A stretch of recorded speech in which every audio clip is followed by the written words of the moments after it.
Hey everyone, welcome back to Unlearn with Bianca. On this podcast, we explore everything around self healing, health, personal growth, the mind body connection, relationships, and more.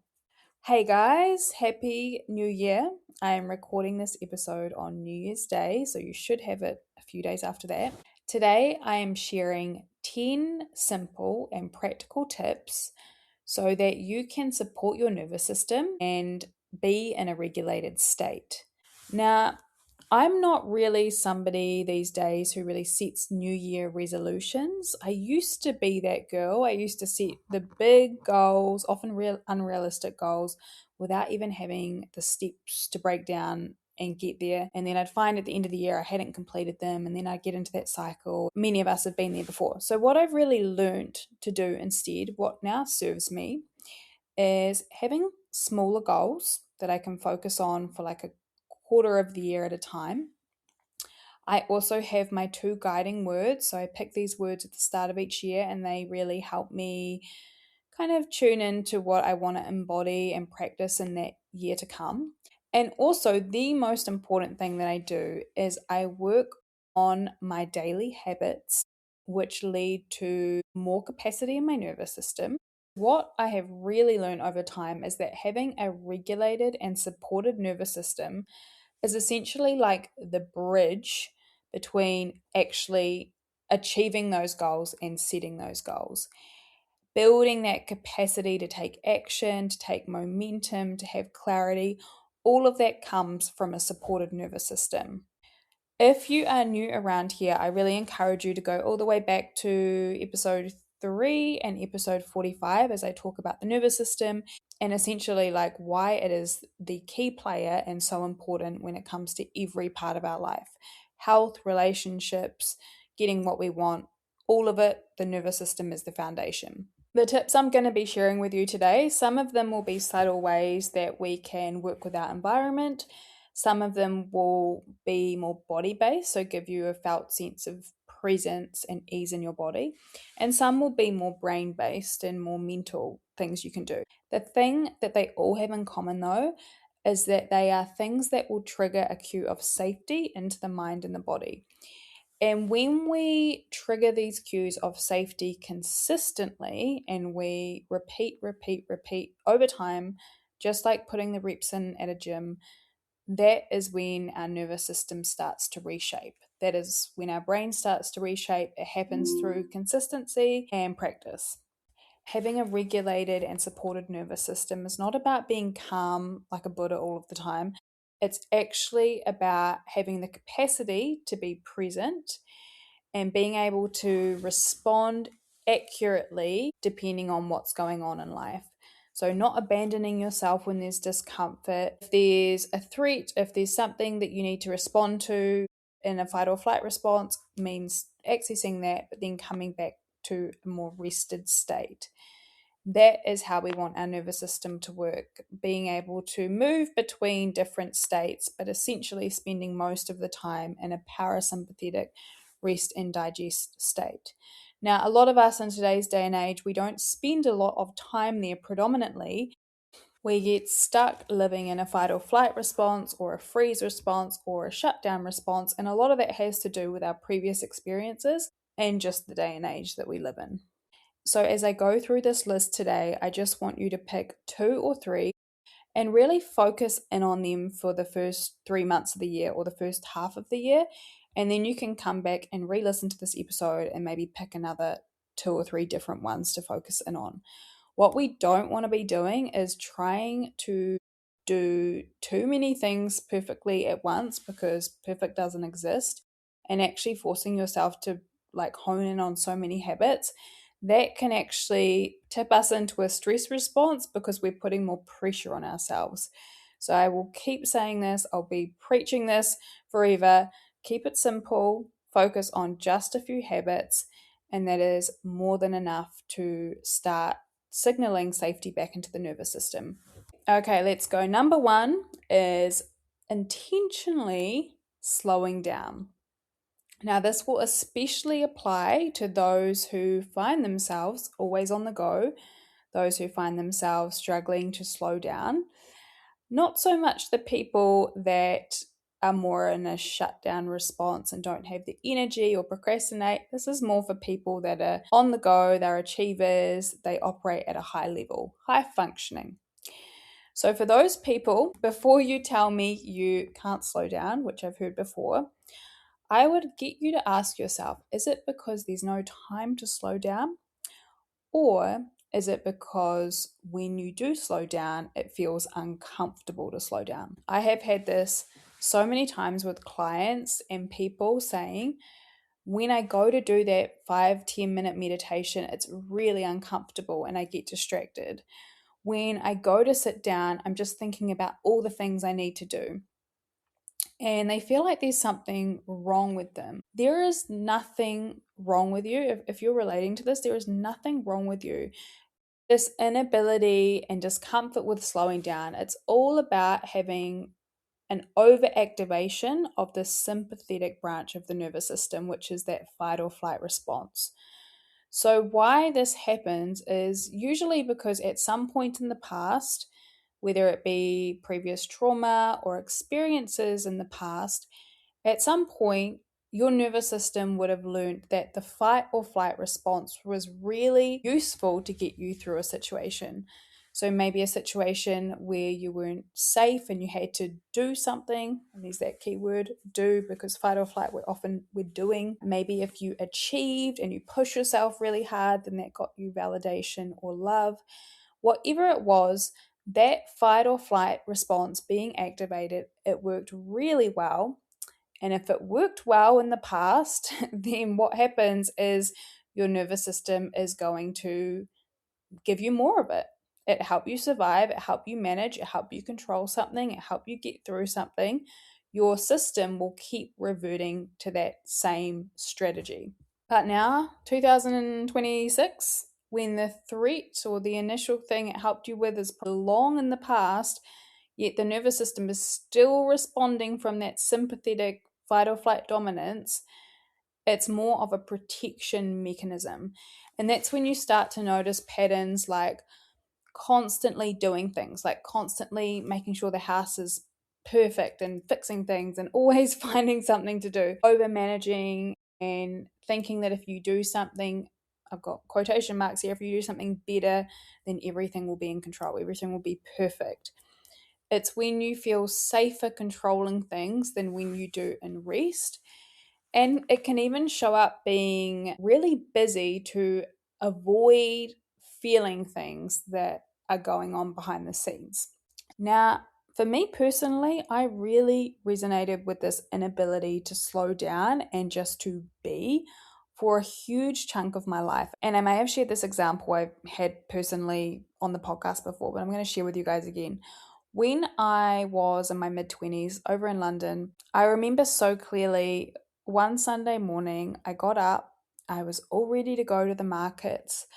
It was about 10 a.m. and I went downstairs, and everybody in the household, my partner at the time, all my flatmates, they were just hanging out in their dressing gowns, taking it easy, cruising, and I could just feel the feel the heat in my body and the urgency in my body. And my partner was like, "Why are you rushing? It's a Sunday, it's 10, we've got heaps of time, there's no rush." And I just remember feeling so uncomfortable with the fact that the day, we were like almost at the middle of the day, and yet everyone was just so cruisy because of certain things I realized I had picked up in my childhood. My belief system and my nervous system had really been primed not to relax and have these really long, slow mornings. I made it mean that we were wasting time, that it was unproductive, all those sorts of things would come in. And that was very unconscious. So I've spent a lot of time also teaching my nervous system safety with just being and enjoying rest. The main signs to know that you need to work on this relationship with rest is resistance to resting and this sense of urgency. And like I said, sometimes it comes out in the body as just heat and channeling this like urgency feeling, tightness in your limbs.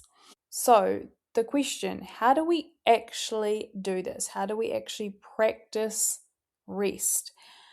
We need new data points. That is what it comes down to. It comes down to teaching your nervous system that it is safe to rest with small data points.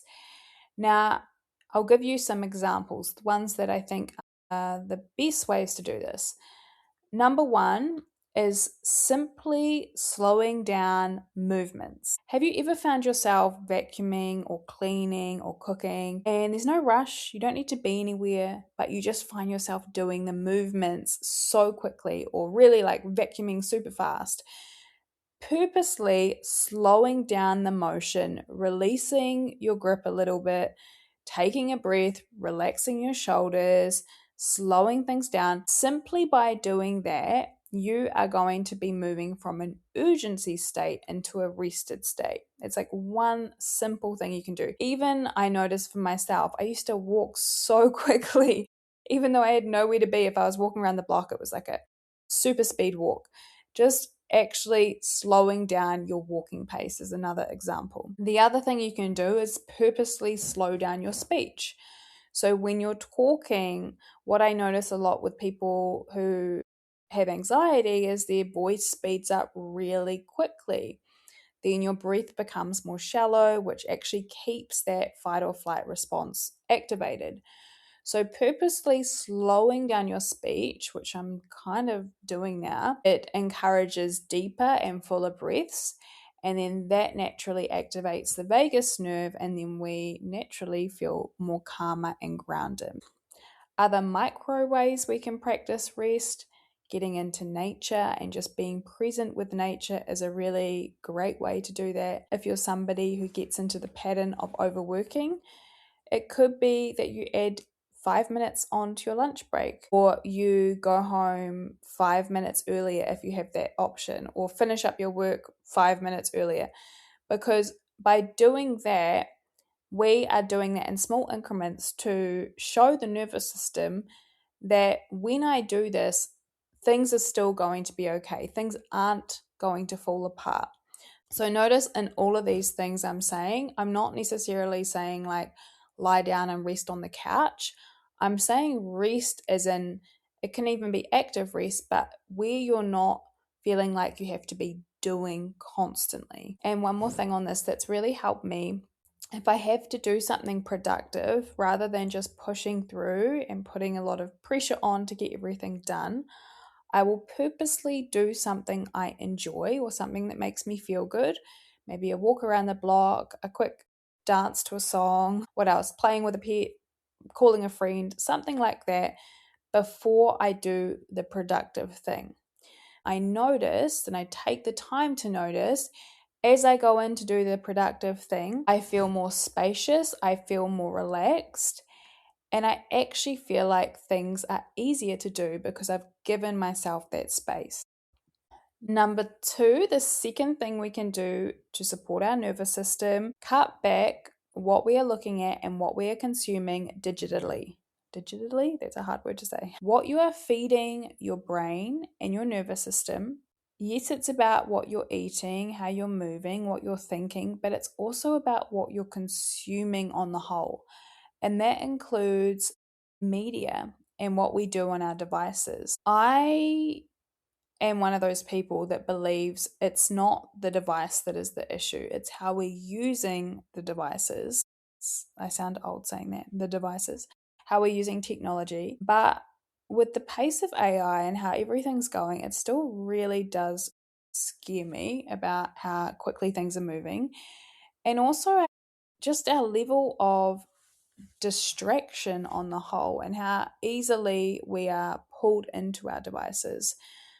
I know our brain's attention span is lowering. There are so many impacts on the brain and the way things are changing, especially for the younger generation coming through.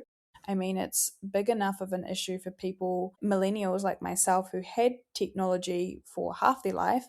But the people that are even younger than that, then it's changing at an even more deeper level. And I was listening to a podcast with Dr. Tara Swart. She's a neuroscientist.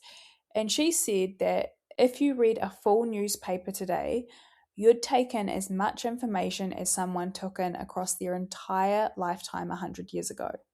And that is wild to me, that today a newspaper, reading that in one sitting, is as much information as somebody had a century ago. Human brains are designed to be finding out about what's going on with the village, eating berries and what's going on with the village, not global events at the level we hear about today. With every notification that comes in, with every headline, with every social media post, all of this constantness that it's causing is keeping our nervous system in a state of high alert if we're not mindful. So, for example, I took a bit of an Instagram detox in the last month, mainly because I was busy, but also I really wanted to just pull away for it for a while and then come back onto it. Sometimes I find that a bit challenging due to the nature of my work, but at the same time, I can totally notice the difference of the clarity I have after staying away from social media to the degree I was on it. Small things we can do. Essentially, don't grab your phone first thing in the morning. Do your best to have 20 minutes without your phone so it's not the first thing that your brain looks at, because more than likely we're getting into a stress response if we see what is going on in the world. Limiting the time that you access news websites. I think it's important to be informed, but not consistently flooding our brain with looking at the news, which most of us know isn't so positive, especially the last few years. I think we can all agree on that. Limiting the groups that you are a part of on Facebook, or you might have joined a group a long time ago. If you've got chronic illness, maybe there's a support group that's still running in the background. And although consciously we're not really like reading it, it's more about the unconscious thing, jumping on Facebook and then seeing these questions pop up. Your brain still takes in that information. So it's really important that we are curating our social media as much as possible, and knowing that it's okay if you need to unfollow someone, or you need to, I don't know, get rid of that friend that you've had on Facebook since high school that you don't talk to, and just keeping it as a curated space. I think privacy is a real luxury in today's day and age. And the more we can consume information that predominantly keeps us focused on life enhancing things, the more beneficial for our nervous system. Number 3, the next thing we can do to signal safety and support the nervous system is called the physiological sigh. Now, this is one of my favorite nervous system regulating exercises. It can be done as a part of a routine in the morning. It can be done on the spot when you're experiencing stress. A physiological sigh is 2 short inhales through the nose, and then it's followed by a long, slow exhale through the mouth. Now, I would do it, but you guys aren't going to see me, but essentially it's a big breath in through the nose, and then you top it up with a little inhale at the top, and then you do a really slow, relaxed exhale. Now, that second top up, where you're sort of breathing in quickly at the top, think of it like when little kids are crying and they're trying to get air in, and I can't do an example, but it's sort of like they're gasping for air, or when you are yawning and then you get that little breath in at the end. That is when your body is attempting to release the tension. So it's your nervous system resetting itself. We can actually Google physiological sigh and you'll see a YouTube video of it. It's pretty straightforward. I use the physiological sigh when I'm feeling really heightened and I need to come back into that parasympathetic rest and digest state. I do about 3 to 5 rounds. It takes about, I'd say, 60 to 90 seconds. And straight after that, you just feel so much more grounded. I also use it with my clients. I get them to do it first before they're doing some of the other self-coaching and brain retraining tools. And it's just a good way to get you back into your body. Because as we know about breathing, which is actually my next point, anytime we breathe and we have a longer exhale then inhale, then we are signaling safety. The next tip for you guys to support your nervous system is called co regulation. Spend time around people who have a regulated nervous system. This is probably out of all the things, one of the, I wouldn't say easiest, but most important thing we can do is spend time with people who feel safe to us, because our nervous system, it is constantly reading the room, it's constantly reading people around us, the environment, heart rate, breathing, emotional tone, and we naturally begin to sync up with the most regulated system near us.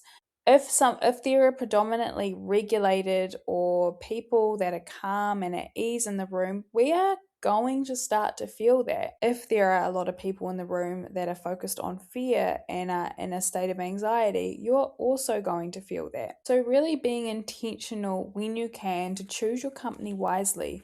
Spend time with people that just feel steady, they feel present. It doesn't necessarily mean you have to be talking constantly or fixing.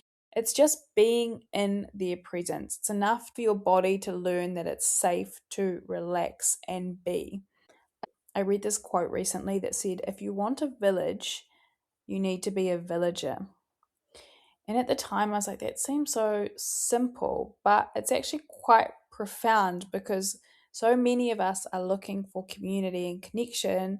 Yet, when push comes to shove, actually going out and meeting people and putting yourself out there can be quite a block for a lot of people to get past. Actually, showing up for. I wanted to bring this in because if you are finding yourself in a good state, if you are finding yourself in a time and space where you feel regulated, you're feeling calm and present a lot of the time, then go out into the world, go out and meet people, go and put yourself out there, because you probably underestimate how much your nervous system, just by being around other people, will also really help other people be seen, feel safe, feel present in themselves as well. It works both ways.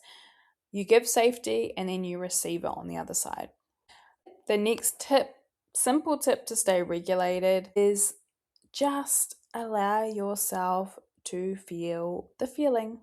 Don't fight it, don't overthink it, don't make a story about it. Simply allow yourself to feel how you feel. That seems so simple, but for many of us, it's actually not. We suppress how we feel. We go into guilt. I shouldn't think that. I shouldn't say that. I'm a bad person if I think that. You are allowed to feel how you feel.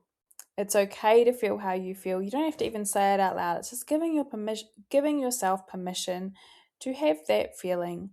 And as soon as you do that, your nervous system will get the cue of safety, because when we're constantly resisting how we feel and we're resisting that emotion, which is only a messenger, the more our nervous system is going to stay on edge. The next regulating, supporting resource is the power of touch, because touch and physical closeness can really help release bonding hormones like oxytocin, and this in itself reduces the stress response. It can lower our heart rate and our blood pressure when you're with someone who you feel safe with and there is touch. If you just extend that hug out for 20 to 30 seconds, research shows us it gives the body time to release oxytocin and really shift into that safety state. And that is where you're turning off the stress hormones and creating deeper connection. So next time you're quickly rushing off and giving someone a quick hug, just embrace for a little bit longer. Just try and sit with that for a little bit longer, knowing the physiological benefits that come with that. And if you're somebody who doesn't get a whole lot of physical touch, then there are so many practices you can jump on YouTube for self touch practices, something called havening. There's different things we can do to cultivate that touch and safety within our own bodies.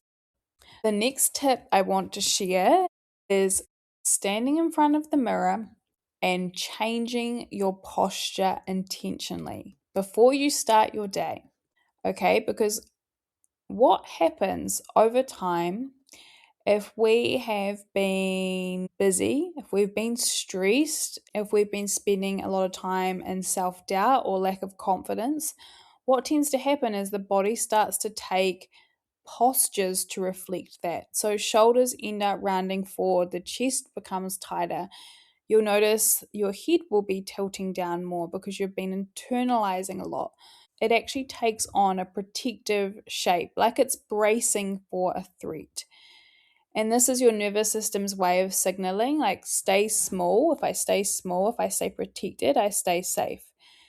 But then what happens if we've been in this posture for a while is we start to get tension in our neck and our jaw, upper back, shoulders, definitely. They can become chronically tight. And even when you think you're relaxed, your muscles are still holding tension from being in that posture over a long period of time. That also changes the way that we breathe and a whole lot of other different things going on in the body. So, purposely and intentionally standing in front of the mirror, and I've been doing this for years now, it looks a bit funny from the outside, but it's super beneficial. Opening up the body, taking a big breath in, shoulders back, feet planted firmly, embodying, that is the key word there, embodying a posture of the person and the state that you want to become. So, if you want to be that calm version of you, how would they stand? Shoulders back, head up, breathing deeply. If you're confident, if you really were really confident in yourself, how would that version of you stand? And practicing that in front of the mirror. Because when we get into those body postures, our brain is getting a different signal than what it usually does, and that's feeding back into the nervous system. So, changing your posture and holding that posture for a few seconds, shaking it out and doing it again, and just practicing it every day, really stepping in and trying on that version of you of who you're becoming and the posture they hold, that is really, really good for our neurophysiology and our nervous system. Okay, guys, the next one is one of my favorite ones, visualization. Visualization and practicing it consistently can completely reshape our brain and our nervous system and the way that it functions. That is because of two things. Your brain can't be in two places at once. So it can't be in a nice memory or connecting to the future version of you that's achieved all your goals and thinking about the stress at the same time. Can't be doing both of that. And it also doesn't know the difference between what is real and what is imagined. So, whether we are visualizing a memory from the past or we are making up a future scenario in the future that we want to happen, our brain actually thinks that is real if we stay there long enough, and that starts to impact what's happening at a nervous system level and the physiology and the hormones and everything that's going on. We put our body into a calmer state. Visualization or mental rehearsal, it is used in so many different ways. Athletes use it, performers use it, neuroscientists use it. I could do a whole episode on this, but how you can start to use it to support your nervous system is waking up just as you wake up or just before you go to bed. Start to visualize, let's say, the goal that you want, start to visualize it as if it is happening. Now, I'm not talking about a completely unrealistic goal. I'm talking about something that feels like a little bit of a stretch, but also feels quite exciting when you're thinking about it. So, for example, for me, that could look like giving a talk to 200 people. That feels exciting, but also like a little bit of a stretch. But I would be connecting to that version of myself. How would I be standing? What would I be wearing? How would I be feeling? What would I be looking at? Get in as much information as I can and spending just a few minutes doing that repetitively every day or every night. that starts to retrain neural circuits that send different signals into the nervous system. And then I want to be taking one action step towards that goal or that thing I was visualizing, because yes, visualization is part of it, but we also want to be taking action steps forward towards that goal. So for me, that could be like emailing a few people about speaking opportunities, for example. I teach visualization a lot, and at the start it can feel a little bit hard to access, a little bit clunky. But when we are retraining the nervous system, retraining the brain, it takes time and it takes patience. Sometimes it can take weeks or even months for things to actually feel like they flow. And that's because neurons are growing and connecting, and different pathways are myelinating. So, one thing I'll say about visualization, if it feels a little bit hard at the start, that's part of it. I think I'm going to do a whole episode for you guys on visualization so I can break it down. So, I'll keep this short. But for now, visualization, very powerful tool. The next one on our list, a really simple one. As I said, I'm keeping these simple. Gratitude.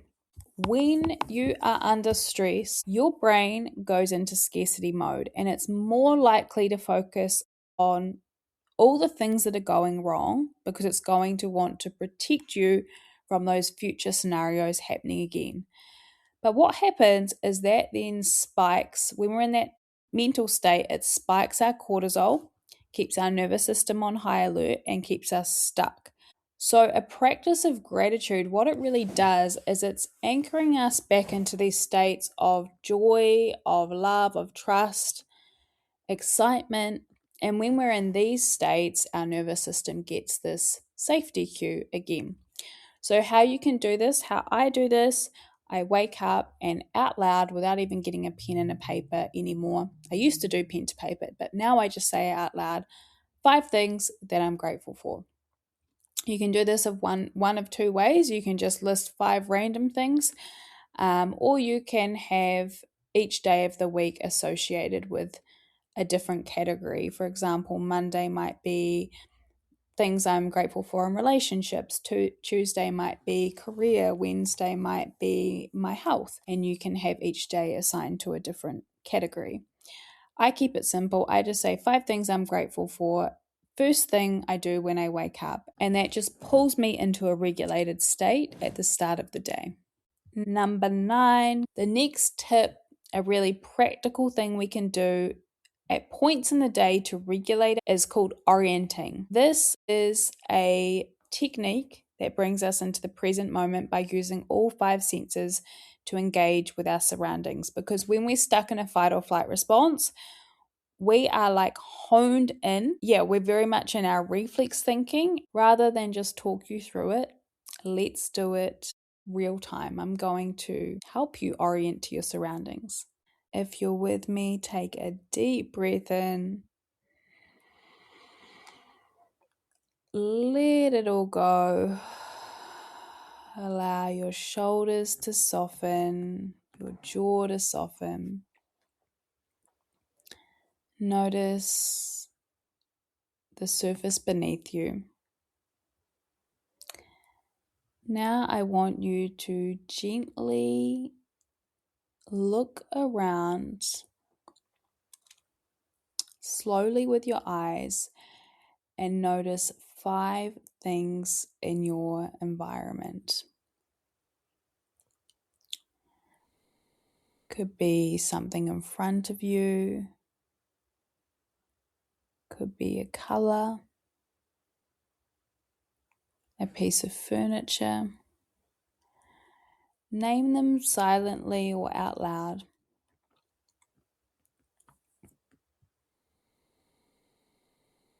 And when you've finished that, I want you to bring attention to your body and notice 4 sensations. So that could be the feeling of your feet on the ground beneath you. Could be your hands on your lap, on your phone. Your clothes, the way they brush against your skin. Maybe the air on your face. out loud or in your head, naming 4 sensations.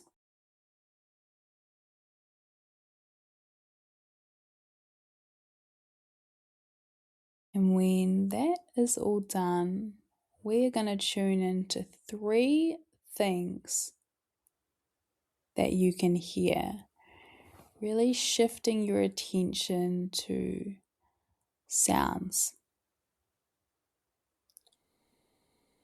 Might be a distant conversation, could be the tone of my voice, the birds outside, the kids, be just the hum of the fridge in the background. 3 things you can hear. And then we've got 2 things that you can smell. This is where it gets a little bit harder. Could be a perfume. If you can't detect any smells, any scents, you can skip this step or imagine that you're smelling something really beautiful and yummy. And then finally, I want you to focus on one thing you can taste. This might be lingering taste of something you've eaten. Could just be you've brushed your teeth. Noticing the inside of your mouth. Really tuning into your senses and seeing if you can taste anything.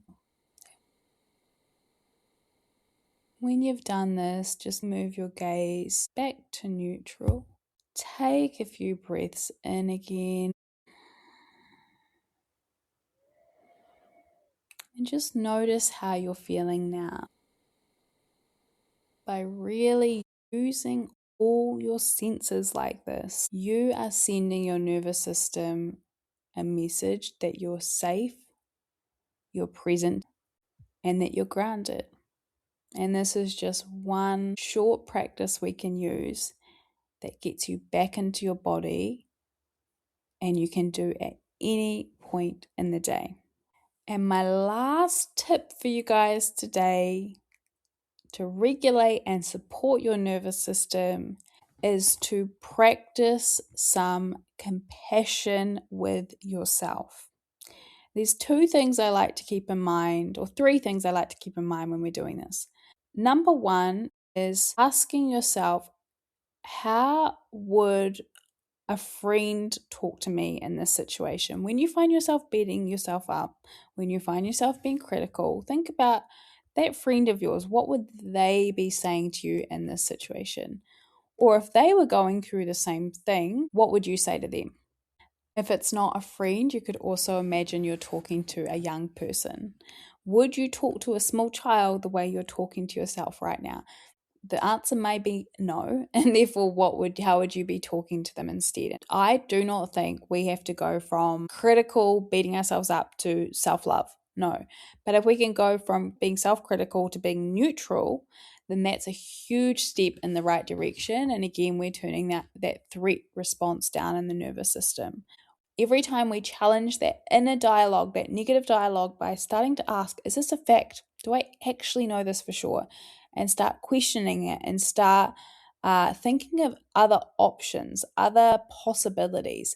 That is when we're retraining the brain and we're not immediately going into a threat response. This is so important. Self-compassion, just a little bit more than what we would usually have, that's a huge step in the right direction. And if you want more tips on how to actually do this, go back to the episode where I was talking about becoming your own best friend. That will be a good one. Okay, guys, that is us for today. 10 tips. Like I said, pick 2 or 3 just to focus in on.